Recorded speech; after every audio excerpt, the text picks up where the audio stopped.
Hello दोस्तों, आप सब कैसे हैं। आशा करते हैं आप सब अच्छे होंगे, अच्छे से तैयारी चल रही होगी। एंजेलिना क्लासेस में एक बार फिर से आप सबों का हार्दिक हार्दिक स्वागत है। आइए आज की इस वीडियो में हम लोग सामाजिक विज्ञान क्लास 9 का एक चैप्टर है जिसका नाम है जलवायु। ये अध्याय नंबर 4 है, उसे हम लोग पढ़ते हैं। इसमें जो विशेष चीज़ें हैं आइए जानते हैं। सबसे पहले जलवायु समझते हैं। जलवायु से पहले आप लोगों को ये देखना होगा कि जलवायु में परिवर्तन क्यों होता है। जलवायु में परिवर्तन होता है, ये हमारा ग्लोब है, ये ग्लोब दिखाता है धरती को, और धरती ऐसे करके झुका हुआ है। इसके कारण भी जलवायु हमारा प्रभावित होता है।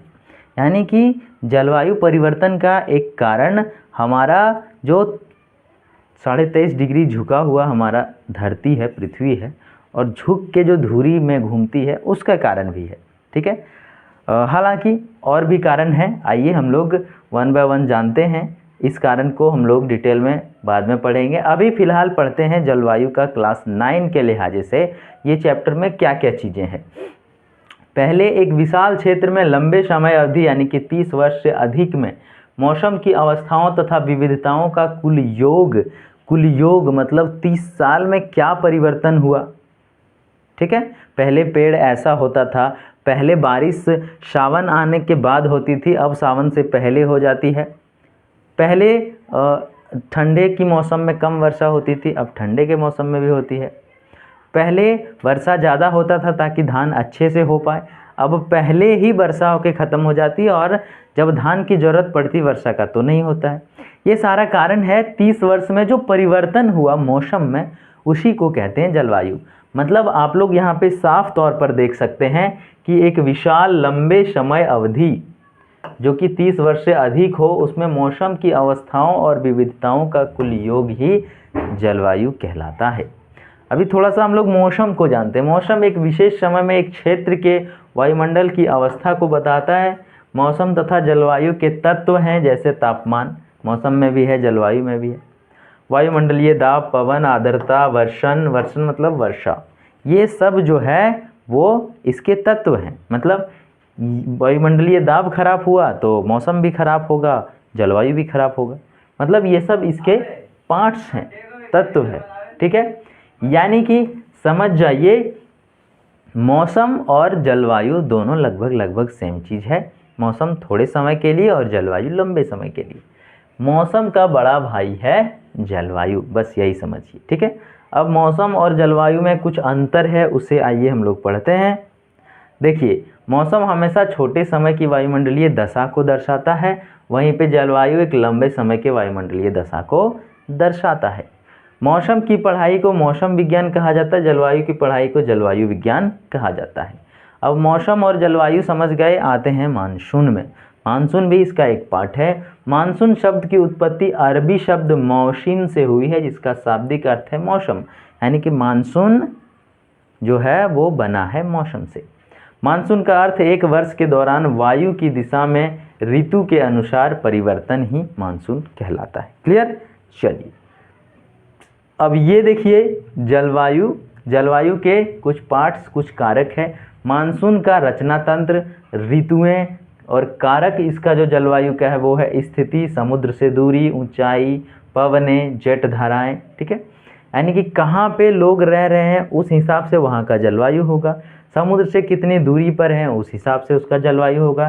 कितने ऊंचाई पर रहते हैं, जैसे लद्दाख वगैरह में बहुत ऊंचाई में रह रहा है लोग, तो वहाँ का जलवायु ज़्यादा ठंडा है। और वहीं पे समुद्र के किनारे रहता है, वहाँ पे ठंडा गर्मी का अंतर थोड़ा कम पड़ता है। वहाँ पे कैसी पवनें चलती है उस पर भी डिपेंड करता है। और जेट धाराएं, ठीक है, अब जेट धाराओं में शीत ऋतु, ग्रीष्म ऋतु, दक्षिण पश्चिम मानसून ऋतु, या पीछे हटते मानसून की ऋतु, यानी कि इन समय में जो धाराएं चलती है, जेट धाराएं मतलब होता है समुद्री धाराएं, समुद्री पवनें, हवाएं, ये सारी चीज़ें जलवायु को प्रभावित करती है। आगे है भारत की कुछ जलवायु के बारे में पढ़ते हैं। भारत की जलवायु को मानसूनी जलवायु कहा जाता है। एशिया में इस प्रकार की जलवायु मुख्यतः दक्षिण और दक्षिण पूर्व में पाई जाती है, एशिया में। ठीक है, कैसी? तो उष्ण गर्मी टाइप का मानसूनी जलवायु। ठीक है, सामान्य प्रतिरूप में लगभग एक रूपता होते हुए भी देश की जलवायु अवस्था में स्पष्ट प्रादेशिक भिन्नताएं मिल जाती है। मतलब भिन्नताएं होती है हर जगह की, यहाँ का मौसम अलग, वहाँ का मौसम अलग है। अब मौसम की भिन्नताएं थोड़ा पढ़ लेते हैं। तापमान में गर्मियों में राजस्थान में कुछ जगह 50 डिग्री तक पहुंच जाता है, जबकि जम्मू कश्मीर में गर्मी में ही 20 डिग्री ही रहता है। तो तापमान में अंतर होता है, ठीक है। हाँ, मौसम में यही भिन्नता है। जम्मू के द्रास का तापमान 45 डिग्री तक रहता है। तो ऐसे करके मौसम में परिवर्तन रहता है, जो कि तापमान के जरिए हम लोग देख सकते हैं। वर्षा में भी इसी तरह देख सकते हैं। हिमालयी भाग में वर्षा हिम के रूप में होती है तथा अन्य भागों में वर्षा मतलब वर्षा के रूप में पानी के रूप में होता है। मेघालय में लगभग 400 सेंटीमीटर की वर्षा होती है। वो वर्षा नापने का एक यंत्र है, उससे नापा जाता है, 400 सेंटीमीटर होती है, जबकि राजस्थान के इलाके में मात्र 10 सेंटीमीटर की वर्षा होती है। तो इस तरह से वर्षा में भिन्नताएं होती है। अब महाद्वीपीय अवस्था की बात करें तो गर्मी में बहुत अधिक गर्म और सर्दी में बहुत अधिक ठंडा हो जाता है। महाद्वीपीय मतलब जहाँ पे मतलब चट्टान ज़्यादा है, इस प्रक्रिया को महाद्वीपीय अवस्था भी कहते हैं। अब है भारत की, अगर महाद्वीपीय अवस्था बोला जाए तो महाद्वीपों में गर्मियों में बहुत गर्मी और ठंडा में बहुत ठंडा रहता है, इसे ही महाद्वीपीय अवस्था कहते हैं। अगर ऐसा क्वेश्चन आ जाए तो ऐसे बना देंगे। भारत की जलवायु को प्रभावित करने वाले कुछ कारक है, जैसे अक्षांश, ऊंचाई, वायुदाब, पवन तंत्र, समुद्र से दूरी, महासागरीय धाराएं तथा उच्चावच। इन शब्दों में से कोई शब्द अगर नहीं समझ में आता है तो कमेंट कर आप लिखेंगे कि सर इस शब्द का क्या अर्थ होता है। वहीं पे हम लोग अक्षांश वगैरह जानते हैं, ऊंचाई भी जानते हैं, समुद्र से दूरी भी हम लोग देखा, महासागरीय धाराएं भी प्रभावित करता है किसे, तो प्रभावित करता है जलवायु को, ठीक है। हाँ, कैसे करता है? गर्म महासागरीय धाराओं के प्रभाव के कारण जलवायु सम और ठंडी धाराओं के कारण जलवायु विषम हो जाती है। जेट धाराएं वायुदाब से भी प्रभावित होता है कि किसी भी क्षेत्र का वायुदाब उस स्थान के अक्षांश तथा ऊंचाई पर निर्भर करता है। मतलब ज़्यादा ऊंचा में दबाव कम होगा और नीचे में दबाव ज़्यादा होगा। जेट धाराएं क्षोभ मंडल में अत्यधिक ऊंचाई वाली पश्चिमी पवनें होती है, जिनकी गति 110 किलोमीटर प्रति घंटा से लेकर 180 किलोमीटर प्रति घंटा तक होती है। ये धाराएं भारत के उत्तर एवं उत्तर पश्चिम हिस्से में शीतकालीन वर्षा कराता है। तो ऐसे भी मौसम में परिवर्तन होती है। वहीं पे भारत में गर्मियों को छोड़कर पूरे साल हिमालय के दक्षिण में बहती है।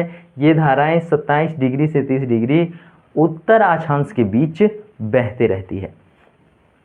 आगे आता है अंतः उष्णकटिबंधीय अभिसरण क्षेत्र। ये विषुवतीय अक्षांशों में विस्तृत गर्त एवं निम्न दाब के क्षेत्र होते हैं। यहीं पर उत्तर पूर्व एवं दक्षिण पूर्वी व्यापारिक पवनें आपस में मिलती है। यह अभिसरण क्षेत्र विषुवत वृत्त के लगभग समांतर होता है, लेकिन सूर्य की आभासी गति के साथ साथ यह उत्तर या दक्षिण की ओर खिसकता रहता है। क्या? तो अंतः उष्णकटिबंधीय अभिसरण क्षेत्र एक क्षेत्र है, उसे कहा जाता है अंतः उष्णकटिबंधीय अभिसरण क्षेत्र। अब हम लोगों को एक चीज़ पढ़ना है, एल नीन क्या है? तो एल नीनो भी कहते हैं एक गर्म जलधारा है। जलधारा मतलब समुद्र से आने वाली हवाओं की जल की धारा, ठीक है, समुद्र में बहने वाली जलधारा है। एल नीनो जो है गर्म जलधारा है, यह पेरू के तट पर उत्पन्न होती है और पेरू की शीत धारा को अस्थायी रूप से हटाकर उसका स्थान ले लेती है।